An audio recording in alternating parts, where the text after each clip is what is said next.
POTS doesn't just focus on the individual intactivists and them as a whole. We also focus a lot on the groups. There are very important key metrics that need to be focused on, but have been disregarded for decades, causing wasteful spending, ineffective activist efforts, and much more. We will also be covering how we accomplish this and why we need to focus on this. So what are important metrics to focus on with any intactivist company? Well, first is effective marketing. How well are they at making new intactivists? That's the point of intactivist groups, right? If they aren't effective at their job, what's the point of funding an intactivist company? Intactivism is essentially just to market this idea of rejecting circumcision. For this definition of intactivist, I'm defining it as someone who is pro-intact. So the more intactivists equals less circumcisions. Telling a doctor no is much harder than liking and following an intactivist group. So not only do intactivists need to have effective marketing, but effective targeted marketing. They should be targeting non-intactivists, converting them to intactivists. There's no point of converting intactivists to intactivism. They're already an intactivist. So do they actually talk to pro-circumcision people or neutral people and see what they think about their campaigns? Or are they in an echo chamber? Do they also burn through cash? These are all things that we should be asking ourselves. Now, how do we measure this? Well, at POTS, we do this by measuring intactivist growth every week on the news, mostly focusing on bloodstained men, but also sometimes we focus on Intact America. We also pay special attention to it during and after protests to see how much they grew. We will also be doing a cost per intactivist at the end of the year. Also, we do test this by offering advertising contracts, and we shall see how well they can convince others to subscribe to POTS. Another thing of effective marketing is execution. Do they have a plan that works? Or are they just wishfully hoping that things are going to work out magically? Is there tangible evidence of this plan working? Are they seeing an increase in intactivists joining them or making new intactivists? Does it take forever for them to get their projects done after getting funded? We check on this all the time. There has been many intactivist plans that have been completely funded, but then never came through. Our allies in Unaltered is working on finding methods that track the effectiveness of strategies that convince people to leave children intact. So stay tuned for Unaltered. Another thing that we are checking is teamwork. Working with others is very important. All businesses have to be able to form relationships with many other businesses to be successful, even if they don't like said business. When there isn't cohesion amongst other businesses, things can get pretty problematic pretty quickly.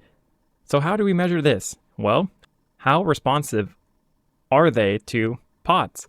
Are they flexible? Or is it their way or the highway?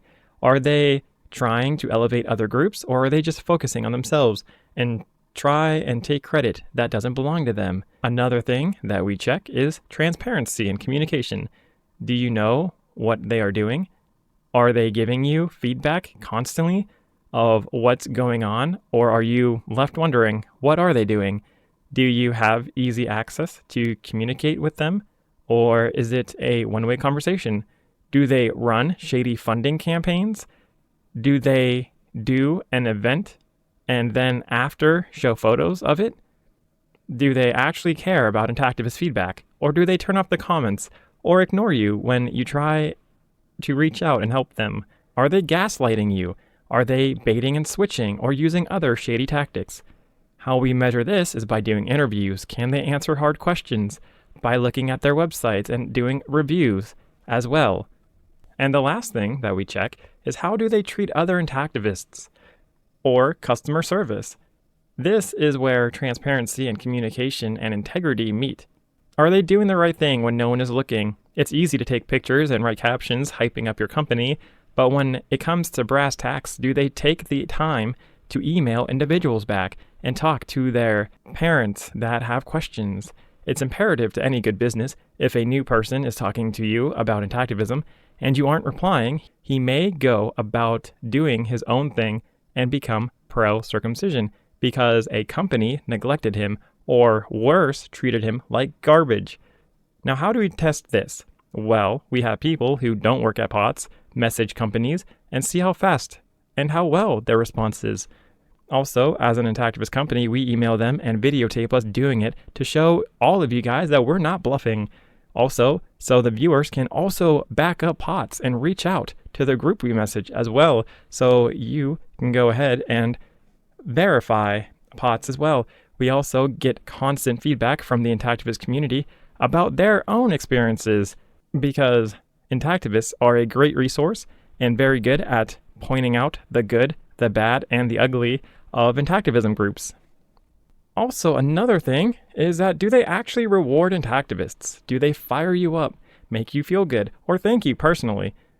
Do they give you little perks, or do they just take your money and you never hear from them ever again?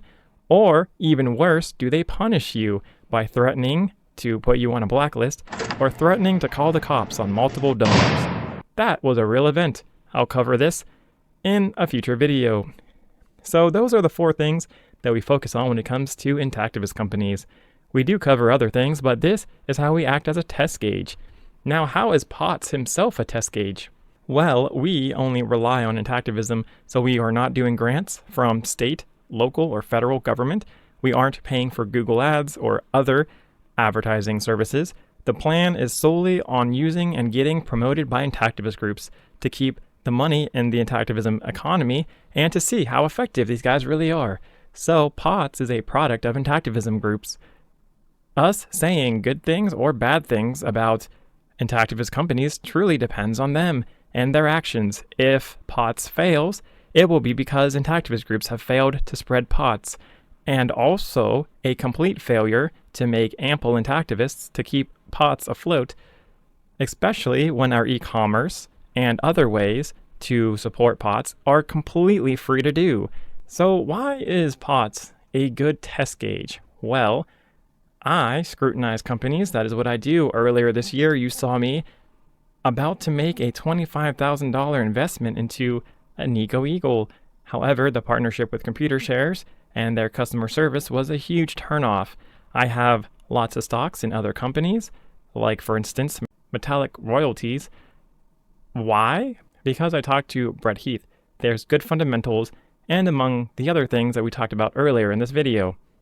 I'm not being sponsored or anything, so just clearing the air there. We are doing research into all of these intactivist groups, just like they are stock tickers.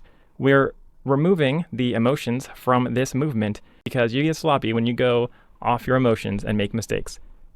We have spent hundreds of hours doing research into intactivism companies.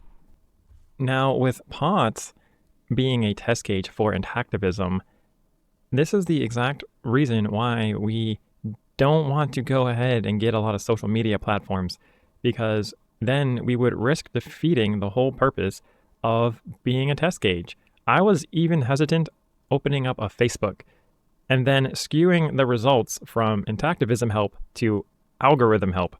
We are really trying hard to just rely on intactivism. Plus, POTS only helps intactivists. So we don't focus on traditional intactivism where they talk to non-intactivist parents. We don't want the algorithm spreading us to non-intactivists because that would just make intactivists look bad for the most part. Plus, others outside of this movement don't know much about the movement's lingos or problems. So they're just going to get confused. So we need intactivists to go ahead and spread us to intactivists. Also, another reason that we're a test gauge is that we don't hate groups. We try very hard not to get emotional, and we try to stick with the evidence that is at hand.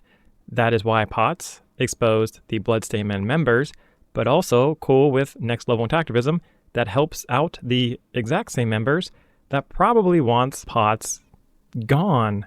Also, we still share Bloodstained Men news as well. We do not gatekeep. Now, there have been some who think that, oh, Potts, you intacticop. Well, an intacticop is more like someone who snitches to reporters and tries to silence people. Potts is more like a intactivist auditor, at least part-time. You need some entity to check out the intactivist groups.